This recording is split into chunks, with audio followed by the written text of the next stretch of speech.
niat gue tuh apa ya, eh gue pingin jangan sampai gue makan sebelah gue belum makan, aja gitu.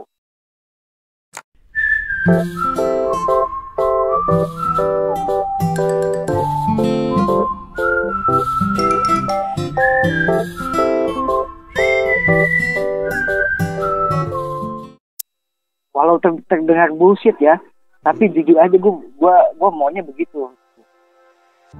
Nah, saya berjalan tuh, alhamdulillah, berarti udah mau berapa tahun sampai sekarang ya?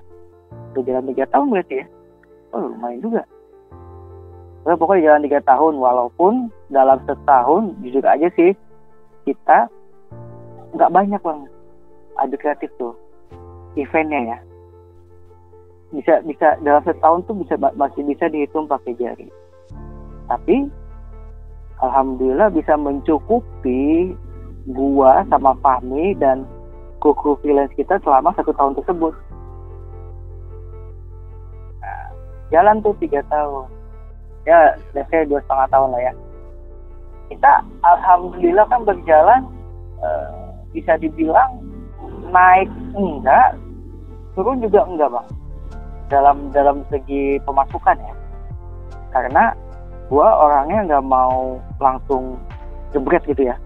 Langsung ibarat kata kalau dibilang ada orderan ada, tapi gue nggak ngambil terlalu banyak karena gue ngelihat dari sumber daya manusia yang kita punya juga, gitu kan.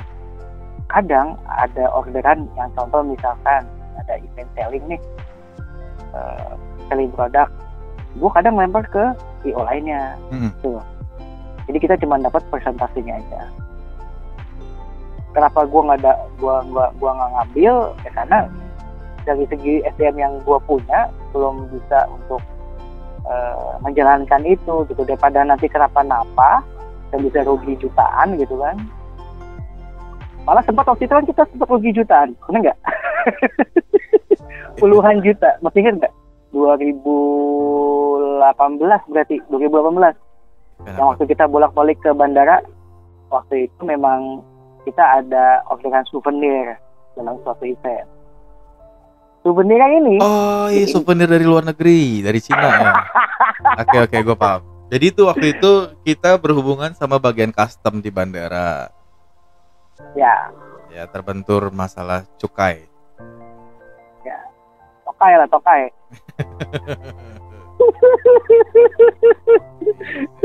Seru juga sih, seru. Ya, jujur aja karena kita belum pernah menghandle masalah cukai kan. Dan pemesanan, kalau pemesanan 1-2 mungkin masih bisa. Tapi kan kita pemesanannya lebih dari, nah maksudnya gini deh, jadi biar lebih beruntun, kita dapat pemesanan barang dari luar negeri karena di Indonesia nggak ada, yaitu berupa pulpen bulu, kalau salah ya. Ala-ala Harry Potter ceritanya. Iya. Jadi kalau yang dengerin, jadi pulpen itu ada bulunya gitu.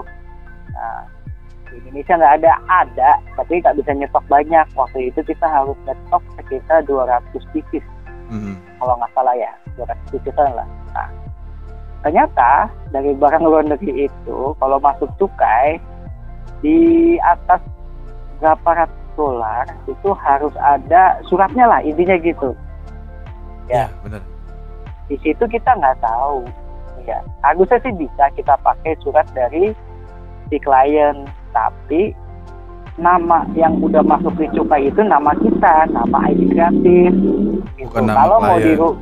Bukan nama klien. Jadi kalau mau dirubah, itu barang harus di-return dulu ke negara asal. Gitu. Nah, tapi yang sangat gue sayangkan, pihak dari ekspedisinya nih, infonya telat. Gitu. Gue sangat sayangkan aja. Maksudnya gimana ya? Iya, infonya telat yang sampai gua dengan senang hati marah-marah di depan front desk-nya. Ya. Karena jujur aja secara waktu kita udah manage tuh. Kita udah manage setelat-telatnya mereka ngirim barang dari, waktu itu dari Cina ya. Itu paling lama kan sebulan. Dan itu udah ada, nah barang itu nyampe 3 minggu sebelum acara. Iya, udah aman banget harusnya. Udahlah, harusnya udah aman dong. Dari segi waktu. Ternyata barang kita ketahan bos. Karena permasalahan cukai. waktu itu udah kita akal-akalin, ternyata memang nggak bisa. Kita udah bolak-balik, kita minta keluar barang, sampai kita minta bos dari ekspedisinya itu keluar. Bapak mau gimana caranya kita keluar nih barang, saya harus bayar berapa, intinya gitu kan. Nah, alhasil memang belum bisa keluar karena memang cukai peraturannya ya bisa dibilang ketat sekali ya. Iya, gitu bagusnya seperti itu sih. Karena kita nggak Ya, paham oke. aja sih saat itu, jadi ya agak gondok juga dengan peraturan yang berlaku sih. Ya intinya ngomong ke kliennya, dan kliennya untuknya bisa diajak ngobrol. Hasil ujung-ujungnya barang itu tidak ada di saat event, tapi gue negosiasi, barang tetap datang dan itu kita semua yang handle. Dan kita di situ rugi hampir 50 juta. Yang seharusnya angka segitu bisa dikonversikan untuk anak-anak. Ya udahlah, itu kita skip aja. Nah, masuk ke yang sekarang-sekarang nih Bang. Jadi kan selama bulan Januari kalau nggak salah, biasanya kan memang gue selalu untuk ngebut nih gimana caranya sebelum puasa sudah ada masuk event untuk bisa tetap berjalan. Masuk ke pandemi kan, ada corona dan lain-lain. Udah semua hal tuh pending Bang. Pending dalam waktu yang tidak tertentu. Ya. Di situ jujur, kita kan namanya IO kecil ya. Tahun aja bisa dihitung pakai jari event, apalagi pas lagi ada pandemi kan. Pemasukan tuh bener-bener 0 rupiah dari bulan Maret. Dari bulan Maret 0 rupiah. Februari sempat masuk, itu cuma masuk 400.000. Itu juga dari bahan produksian. Karena kebetulan kita orderannya bukan hanya dari segi event, pelaksanaan event, tapi dari produksian juga, gitu ya. Jadi ada yang mesen barang dan kita sediain. Disitulah gue mulai pikir, harusnya tuh di saat pandemi ini apa ya? Gue ngeliat IO-IO yang lainnya Bang, hampir serupa, gitu loh. Hampir serupa. Dan mereka akhirnya ujung-ujungnya menjual barang, kayak selling gitu, jualan. Jadi gimana caranya flow cash flow-nya tetap berjalan, karena kan mereka harus gaji yang dibayar. Untungnya gue itu nggak ada sistem gaji di IO gue kan. IO kita tuh nggak ada sistem gaji, jadinya memang belum ada tanggung jawab gitu untuk apa ya, untuk memberikan gaji. Tapi kan kita sistemnya lebih ke ya lo kalau mau duit tuh jalan kan. Dan event yang tiap tahunnya berjalan memang harus benar-benar ke pending gitu sampai waktu yang nggak bisa ditentukan gitu. Jadi mulai kepikiran gini Bang, kayak apa ya, harusnya kita ada tabungan dan berarti kata gini, sempat nyesel dulu tuh saat ada event yang dibeli itu aset harusnya. Paham kan maksudnya? Iya, seharusnya pada saat event lagi banyak-banyaknya spending money lah buat hal-hal yang tak terduga, apapun itu ya. Nah, harusnya begitu. Cuman dari hitungan matematika gue, cash flow-nya itu ketutup untuk karena yang tadi gue bilang lagi, setahun cuma bisa berapa event. Ini kehidupan sehari-hari jadinya gitu. Jadi mau beli aset pun asetnya juga nggak gede gitu loh, masih asetnya kecil. Nah, mulai dari Februari kemarin tuh ujung-ujungnya gue jual aset Bang untuk bisa bertahan, karena gue harus banting setir dulu. Kebetulan gue sekarang jual ayam, jadi gue harus banting setir dulu untuk bisa ngidupin gue sehari-hari sama bini gue. Itu kan gimana caranya? Gue jualan ayam. ya sampai sekarang sih alhamdulillah gitu loh. Ya jual ayam itu ya belum banyak sih, tapi masih bisa nutupin semuanya lah gitu. Amin. Sekarang jadi Ya, jualan ini ayam apa? Maksudnya ayam tuh ayam hidup, ayam potong, ayam. ayam yang udah dimasak bang. Kebetulan gue jual ayam geprek di rumah gue sendiri gitu. Jual ayam geprek. Nanti bisa dicek di Gojek, udah ada masuk GoFood, namanya Garasi Ayam Geprek, GAG. Garasi ayam geprek. Garasi Ayam Geprek. Pak, dari jam 1 siang makan siang sampai jam makan malam kita jam 10 malam. Nah, untuk daerah Pondok Kelapa dan sekitarnya masih bisa diantar. Oh, Tapi sama gue pribadi gue antar. priong. Dia ongkir kayak gitu. Alhamdulillah malah orang-orang sini ya ada aja yang mesen gitu. Jadi gue sendiri yang antar. Oke, jadi Jaka ini yang awal mula cerita tentang pengalaman setelah lepas dari SMA langsung kecemplung sama namanya event organizer, terus sebagai kru kerja kantoran juga sempet, tapi ternyata passionnya nggak sesuai. Ya. Balik lagi maksain diri untuk konsisten di dunia event organizer, ternyata terjawab sudah. Berbagai hal Jaka tuh ngalamin pengalaman yang nggak bisa dibeli dengan uang, yaitu pengalaman kenyataan langsung, kejadian langsung ya Jak ya. Iya, betul. Ngalamin ruginya karena awamnya peraturan cukai itu seperti apa. Ternyata tuh company itu perlu perusahaan juga untuk nomor rekening, bukan rekening pribadi. Dan segala tetek bengek ya. Gue ngebayangin lagi anjing gitu. Tapi yang kerennya adalah saat pandemi ini Jaka masih survive dengan cara ya naluri semua orang adalah sales. Makanya jangan pernah meremehkan kerjaan sales. Sekarang ngalamin menjadi seorang sales. Ya, betul. Iya, sebenarnya kalau lagi pandemi gini banting setir pun nggak ada salahnya sih Jak ya. Iya sih.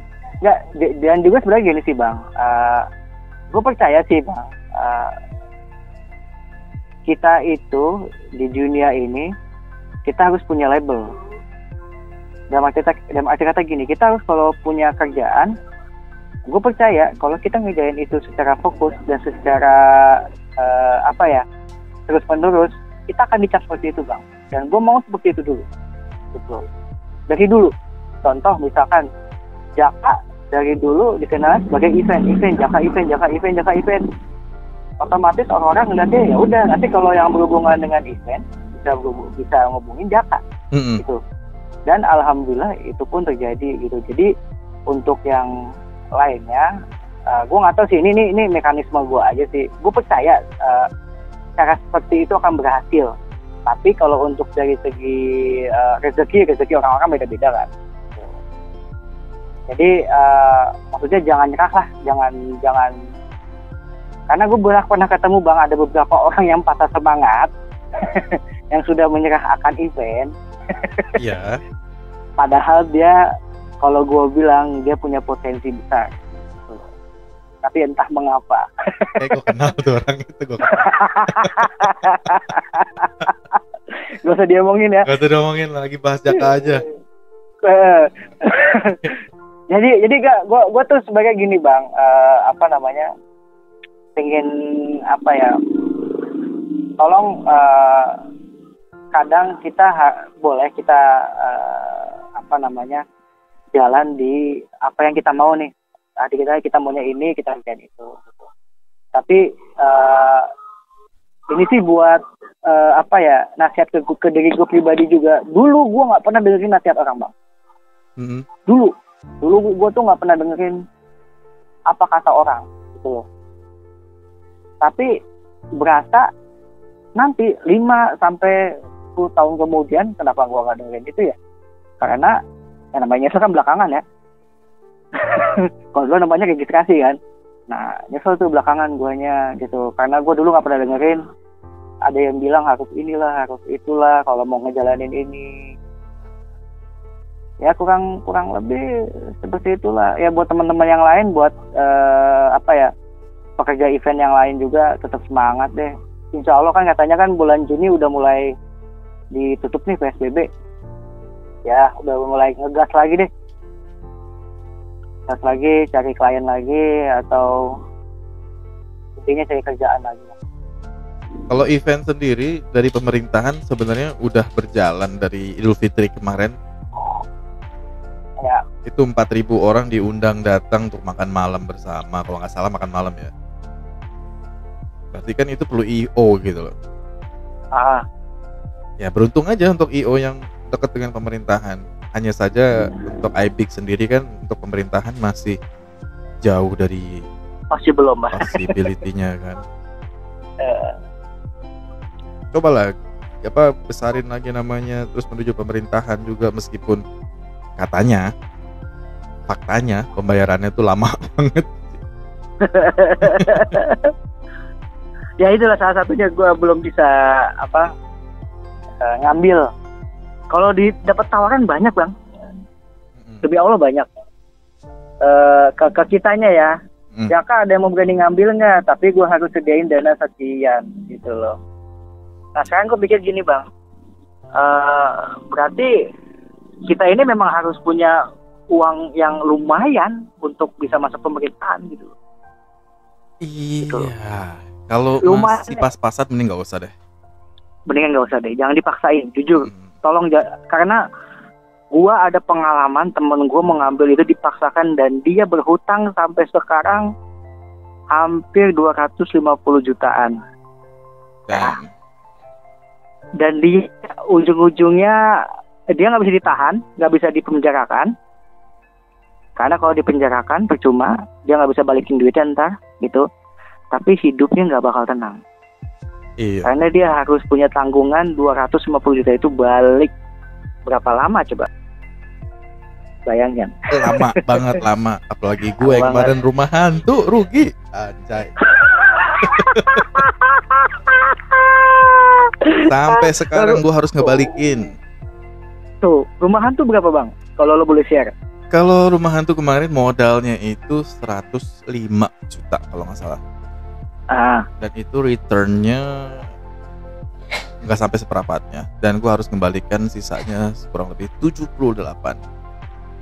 Wah. Gokil ya. Nah itulah. Nah makanya buat teman-teman yang baru mau nyebur di IO secara mandiri, sekarang mungkin masih ikut sama bos atau sama leader, oke, mendingan begitu dulu deh sampai mateng. Karena kalau lu nyemplung, lu harus siap segala risiko. Apakah ini dialami oleh pemula? Enggak juga, bahkan yang senior pun akan mengalami kerugian. Ada fasenya ngalami jatuh dan rugi gitu ya. Jadi pesannya buat kita nih, para pendengar nih yang mau coba-coba nyemplung di IO, resikonya ya siap rugi aja. Kalau untungnya semua orang siap. Iya. Karena jangan berpikir bakal untung besar dulu ya. Gimana caranya? Yang namanya rugi nggak mungkin kita bisa hindarin sih, Bang. Gitu. Iya. Masalahnya tinggal kita ngadepin rugi itu seperti apa dan berapa besar ruginya itu. That's gitu. right. Itulah. Jadi ibarat kata mentalnya siapin. Mentalnya sama apa ya? Kalau dibilang setidaknya kalau di film Toy Story itu dia bilang jatuh dengan gaya gitu loh. Wih, sedap. Iya, jadi betul. Jatuh dengan gaya. Jadi kalau lu rugi pun ya setidaknya nggak terburuk-buruk banget gitu loh. Ya. Kalau prinsip gue sih, Bang, kalau rugi nggak apa-apa, tapi lu bisa tenang dalam arti kata lu bisa mikir gimana caranya buat ngeganti rugi itu. Betul. Jangan sampai lu udah merugi, lu nya nggak tenang. Ya gimana cara mau balikinnya? Lu nggak bakal bisa mikir untuk ngebalikin rugi tersebut gitu loh. Lu ngomong hal itu sama pemilik modalnya. Lu ngomong deh hal itu. Gue udah jelasin. Gimana gue mau balikin? Sedangkan pandemi ini gue nggak bisa create event lagi untuk kembalikin modal lu yang kemarin. Ya seperti itulah, susah. Muter. Tapi kan lagi-lagi ya udahlah, dia yang punya modal, oke, apa-apa, be patient aja. Mau dihina, mau diapain terserah, memang itu uang dia. Ya selama ini sih, Bang, sebenarnya sih gini. gue beberapa kali juga punya pengalaman sama peminjam modal nih. Walaupun belum bisa balikin, intinya sih kita komunikasi sih, asal komunikasinya lancar. Dan jadi bahasa remehnya tuh kalau dia nelfon kita angkat aja lah, gitu. Alhamdulillah sih, maksudnya gue pun kalau dibilang masih ada hutang sama orang, gitu, sama pemodal gitu. Tapi karena attitude gue berusaha untuk yang terbaik gitu kan, gue juga nggak mau kehilangan dia gitu kan. Ya gue berusaha untuk tetap maintenance komunikasi sih, jangan sampai kita kehilangan close contact aja lah, intinya gitu. Betul sekali. Jadi singkat ceritanya adalah buat teman-teman yang sudah terjun di IO dan sekarang banting setir, apa Jak? Gak ada salahnya dong? Nggak ada salahnya. Nggak ada salahnya. Terus kalau baru mau coba-coba main di IO, mending lebih ke matangkan dulu secara ada namanya plan kerja lah, intinya gitu ya. Dimatangkan dulu. Dan satu, cari partner. Lu nggak bisa ngerjain sendiri. Yup, betul. Jangan mentang-mentang pengen untung gede terus sendirian gitu, nggak bisa. Ya bakal bisa. Karena kita ini manusia itu hidup bersosial. Lu nggak bisa ngambil untung sendiri. Lu harus punya teman. Minimal beban lu bisa kebagi, intinya gitu sih. Iya, gitu. Dan cari teman juga cari yang satu visi ya. Jangan yang cuman anggot-anggotan doang. Iyalah, setidaknya punya ritmenya sama lah, semangatnya sama. Itu yang susah sih Bang. Pernah ada sih Jak orang kayak gitu, udah agak tua sih sekarang, pernah ada, terus dia trauma bla bla bla bla, terus dia berhenti event gitu. Coba lu telepon dia, siapa tuh dia mau balik ke event lagi. Siapa ya? Jadi itu dulu gue punya teman namanya dia namanya dirahasiakan lah ya, dia tuh kenapa berhenti di event karena berkali-kali diremehin sama mantan pasangannya gitu kan. Oh, oke. Tuh, ternyata sudah dibela mati-matian, sudah oke, event ditinggalkan bla bla bla bla. Kandas juga dia sama pasangannya. Ya udah balik lagi aja ke event. Susah amat. Sebenarnya saya tahu. Nanti saya kasih tahu. Orangnya nggak jauh kok, di daerah saat ini sih Singapura ya kalau nggak salah. Ntar anjing sih. Apa tadi gue mau bahas ya sama lo ya? Berapa sih? Gini nih, bagi tips aja. Margin standar sebuah IO tuh berapa, minimal berapa, maksimal berapa. Kita bisa bahas soal margin. Kalau buat teman-teman yang mau memulai event organizer, lu bagi ilmunya ke mereka, ke pendengar nanti ya. Oh, margin ya. Oke, gini ya. Gua sebenarnya nggak bisa ngomongin margin, tapi yang pasti gini, selama perhitungan lo itu ada untungnya. Karena dulu gue gini Bang, kalau gue ngejar margin gede, contoh minimal 30% lah ya dari total. Tapi implementasi atau eksekusinya jelek, gue nggak mau. Gue lebih baik, gue cuman untung 10%. Tapi implementasinya bagus dan klien senang. Nah, kalau ada yang mau, jadi contoh gini, misalkan ada yang mau mulai nih, baru mulai banget. Coba jangan mindset tuh, ini menurut pengalaman gue aja sih ya, mindset tuh jangan untung dulu dah. Gimana caranya tuh klien senang dulu, intinya gitu deh. Dan lu bakal dipanggil lagi, itu gitu dulu. Kalau untuk margin itu akan berjalan, dia tuh margin itu nggak bakal stable gitu, bakal naik turun tergantung dari kliennya juga kan, sama koneksi lo ke vendor, koneksi lo ke venue dan lain-lain gitu sih. Oke, jadi seperti itu. Tapi tadi Jaka kesebut bahwa dari seluruh perhitungan atau RAB itu usahakan 30% lah ya, kurang lebih. Ya kurang lebih, biasanya standarnya seperti itu.